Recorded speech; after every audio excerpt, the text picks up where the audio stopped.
Now we can probably take it off if we bend a little bit of the, well, let's see if we can try. What is, we have to probably bend the cylinder stud, but we won't be able to bend these side studs. We can take side studs out. Let's see here. First of all, let me give you guys a visual inspection. It looks okay. I mean, we cleaned it out a little bit. You can see here.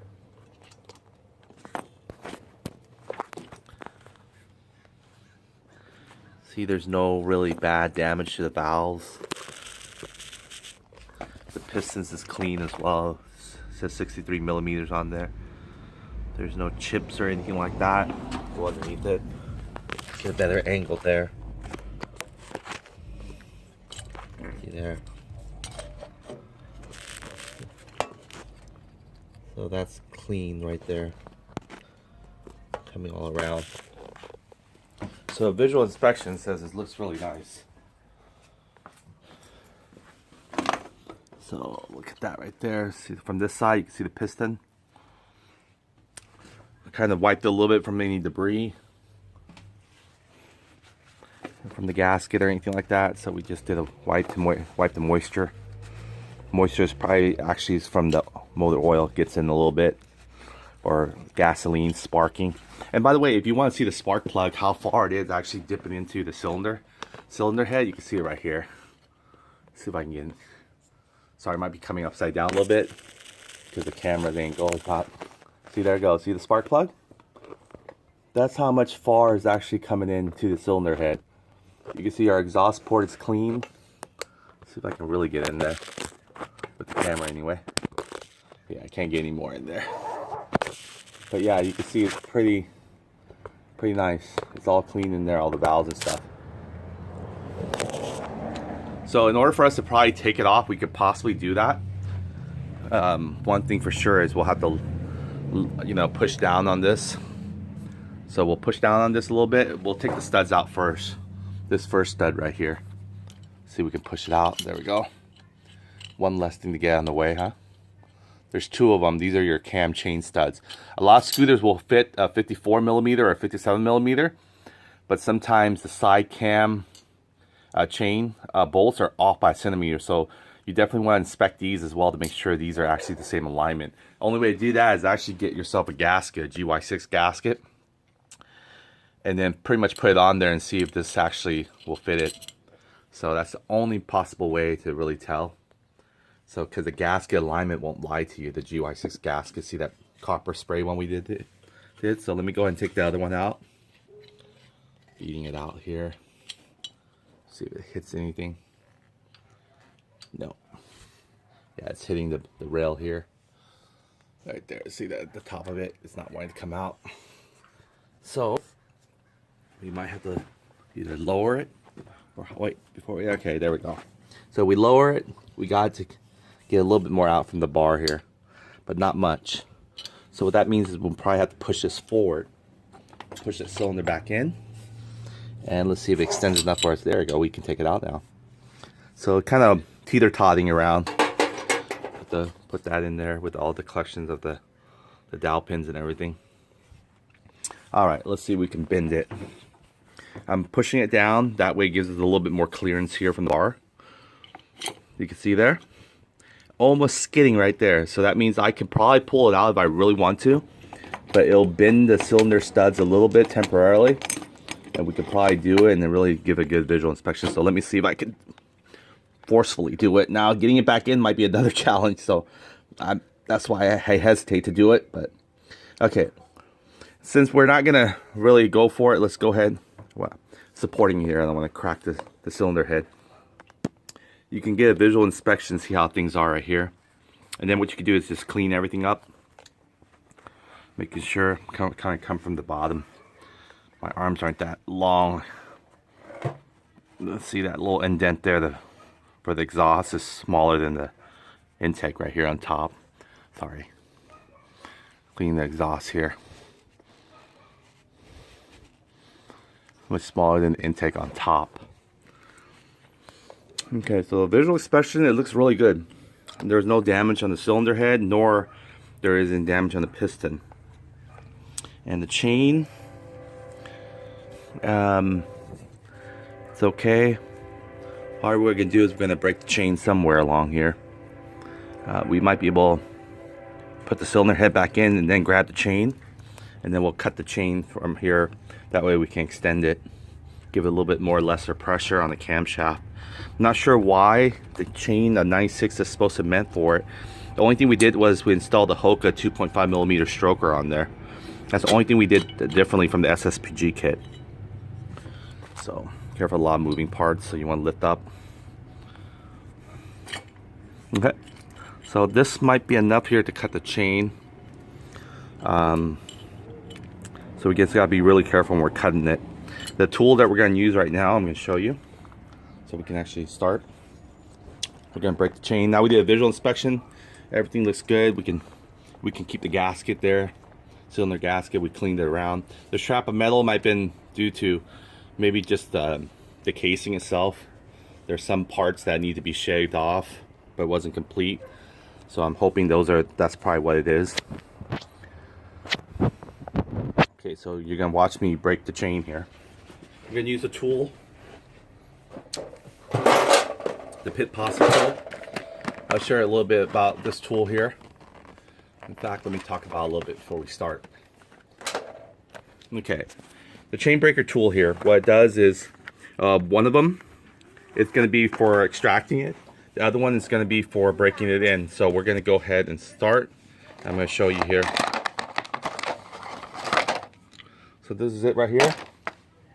And we're gonna go ahead and show you here. This is, you can see one side here. You wanna let it all out. I believe this on the right side here facing the logo here, it's gonna be the one that actually breaks the chain. And this one's actually gonna be the one that actually puts the chain back. So what you wanna do is you wanna go ahead and release the tension. Take it all the way to the very bottom if you can. Just enough for the chain to actually fit in, because this thing right here, I'll show you the difference between the one that actually takes off and the one that actually puts it back on. The other one acts like a guide, the pin, the little pin needle.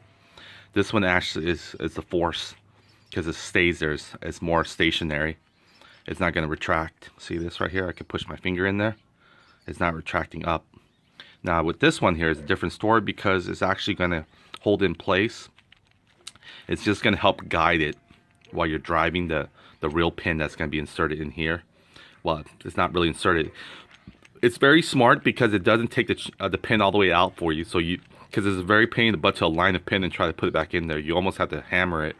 And hammering in this kind of position where the chain is still on there, that's not going to be possible. You can see this one right here. If I push down on it, it retracts. See that? It just used as a guide. So this is not the one that's going to drive your pin in back, but it's going to actually allow this one, this housing right here, this top part, to actually insert the pin. You're going to see how it all works right now. So I'm going to go ahead and get this started and breaking the chain for the GY6 engine here. Alright, so it's going to get a little bit, maybe I haven't ever done it before on a scooter while the scooter's intact, so it's going to be a little bit more challenging. The more slack you have, the better, of course. But we're going to work with what we have here. So let me go ahead and try to scoot this back in securely. There we go. Dowel pins are coming back. Okay, so we have this much slack here. You can see here, almost not even a 2-inch, really, about 1.5 inches. So we're just going to break it. There is no master chain, really. If you look at it, they're all the same. So we're just going to go ahead and break it. I will probably go with the one that looks like the smoothest. Let's see if I can tell. So let's say this one right here. Or you can even go from the back one. I would go with this side right here. The reason why is it looks a little bit more, it doesn't look like it's flattened out like this side. This side looks like it's been pressed on flat already. So we want to go ahead and keep the pin extracted coming out here. Okay. So I'm going to take my Posse tool here. There it goes. Maybe facing you guys here. Okay. So what I'm going to do is just try to grab one of these chains here. Now it's going to be very difficult because the studs, everything is in the way. So I might have to really take the cylinder head in order to get some leverage here. So let me try to see if I can actually take the cylinder head out. I'll have to bend the cylinder studs a little bit just to get it out. But it'd probably be worth it for the chain's sake. We're going to do a really good thorough job. So let me go ahead, let's try to scoot it out. There we go. Now I'm going to go ahead and try, I'm going to turn it this way. Turn it toward your the left. Okay, while I'm pushing the scooter down. I need much room as I can. Or maybe I can try a teeter tot and see where it's coming from. And then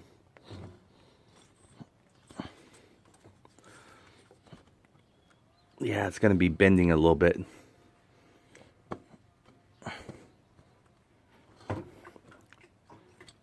There we go.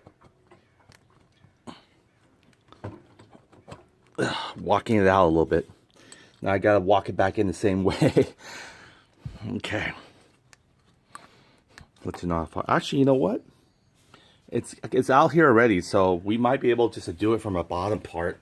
We have a lot more slack in here, so we don't want to focus on it too hard because it might be hard to extract it.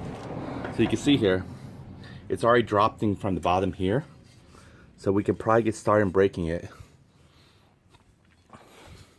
Right here, this frees up a little bit more slack, almost like a good, well, I say about 3 inches or 4 inches. So that should be plenty of slack here to hold it where we want it to and break it. So let me go ahead and do that. Excellent. We were attempting to take it all out, but it seems like it's pretty much, you have to actually take out the swing and drop the whole engine in order to get complete head out. So let's do it this way. See if you can get picture of it. Alright, this bar is in the way. Okay. So I got my chain. Now hopefully I can lift it in view for you still. Okay. I want to make sure you see the tool that's being inserted in there. Okay, I'm taking my Pit Posse tool. You remember the logo where it's facing? It's upside down, so the right hand side is now the left. What I'm going to do is pre-tightening it. I'm going to set it to where it allows me, well, let me show you.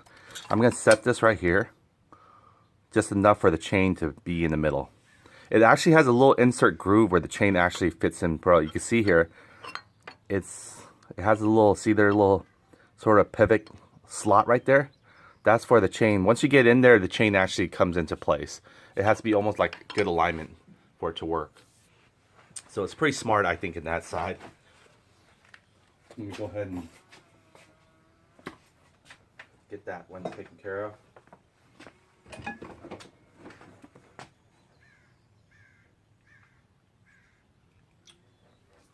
Yeah, it's simply harder to do without the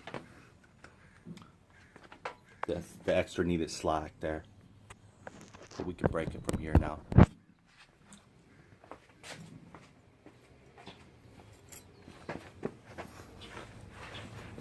Oh, what's cool also is they come with its own little ratchet set, by the way.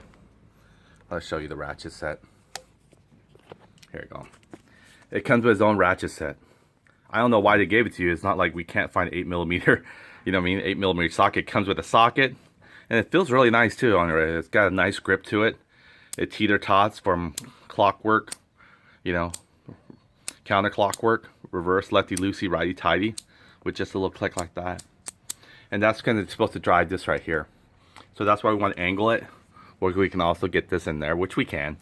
It's just a matter of just like wiggling around. So the Pit Posse tool, excellent tool that comes with its own little socket here. Detachable, you can probably use it on your regular wrench as well. Let me try it. I think they're pretty much made for. So let's say you want to actually try and use your own 8mm socket, but they give you one. There you go. So this one's right here. See if the same socket fits. It should. Oh. There we go. Maybe a little tighter, but it should fit. Push down on this. That bite. Okay. Yeah, it does. Fits in your regular socket as well. So it acts the same. But we'll use it theirs. See if it makes any difference. So it's almost the same size as your regular standard ratchet socket. So very cool from Pit Posse. All right, so let's go ahead and do this. Let's get it on here, get the chain broken, add another link to it, and see how it fits. If it still looks like it's not enough slack, we'll go 2 links. In fact, I'm almost tempted to go 48, which is not normally, you know, a link change for a GY6 180, but in this scenario, for whatever reason, why the cam chain is so tight, but it's spinning good, so there's not like it's wobbling or crunched up somewhere. So it's not the fact that it doesn't have enough chain or anything. Might be a little too close to see everything, but okay. So this is your upper chain guide. Upper chain guide, you want to inspect it too to make sure it's still smooth. There's no damage to it, chips or anything like that. Because if it ever ricochets, it breaks off, it's probably going to do some serious damage to your camshaft, and your camshaft's going to do some serious damage to your valves. Your valve's going to do some serious damage to your piston. So it all interleaks and works accordingly from one faulty failure to another. Now, I would recommend, if you do have the crankcase split open, you know, don't break the cam chain. Just go ahead and do it the better way, which is going to be replacing the whole chain with the proper link tightly, because from the factory it's much better secured than if you were trying to break it. So here we go. You know what? I'm going to have to bring it up a little bit, so you have to follow me here. I need some more leverage. Okay, so I'm going to bring it up to here. Again, I'm going to use the reverse side. Again, where the logo is, just remember the logo. If it's facing this way, it's normally on your right side. But since it's upside down, it's going to be your left hand side. You can watch me. I'm going to try to go ahead. What I like to do is put my finger in here. Hold it. Hold it in place. But first of all, try to get it first in the groove. Okay, so we got to get one in there. Alright, so we might have to actually drive this. See this right here? That's where the socket comes in, or its socket. 8mm. We're gonna back it out. Alright, this is not backing out, so let's click this right here. Okay. Let's go ahead and just drop the chain real quick. We're gonna back it out. There we go. Okay, now you can back it up by hand. You can see here I'm backing it out. So maybe leave a little bit, just to let the chain see where the chain's at. Alright, let's go and bring the chain back. This job should be pretty simple. Once you get a good leverage on the chain, it shouldn't take you more than 5 minutes really. Break the chain. It's because it should go smooth. There should be no force. You can't do it by hand still, but you still need to use the socket. Be careful though, if you are going to use the chain breaker, don't crunch it like this and try to put it back in, because it will actually stay crunched. So that's why you want to get your finger to open up all of it in a certain position. So what I'm going to do is I'm going to tidy this right here. You can see me. I'm going to tidy this right here. Okay, I'm just narrowing down to get an idea first what we're going to do. Are we going to keep the bead? Okay, so we're going to narrow down on this one right here. I think it's still righty-tighty. There we go. Got a lot of ways to go. All right, it looks like it's closing in. There we go. Once it closes in on one of them, you can see. Oh, see, this one won't fit in the groove. Okay, this one will. Okay, so once it fits in the groove, it should be straight. Okay, now it looks like we're driving. Let me see if I'm correct. We're driving on the opposite now. We should be actually doing the other way. Because again, this might be the one that's actually flattened on this side. We don't want to drive the flat side off. We want to drive the open invite side. So let's do it the other way. The reason why is, see, you see that this one right here, it looks like it's flattened in there. It's compressed. And we don't want to push this out this way. We want to push the pin out this way. Okay, so let's just flip the tool. Maybe you can see the difference now if I show you in detail. Okay, so here. You can see this one here, see? It looks like it's flattened. It's machine flattened already. And we don't want to push the machine flatten out through the other way. But this one here, on this other side, it looks like it can actually be pushed out no problem. I pushed it out before, but not on the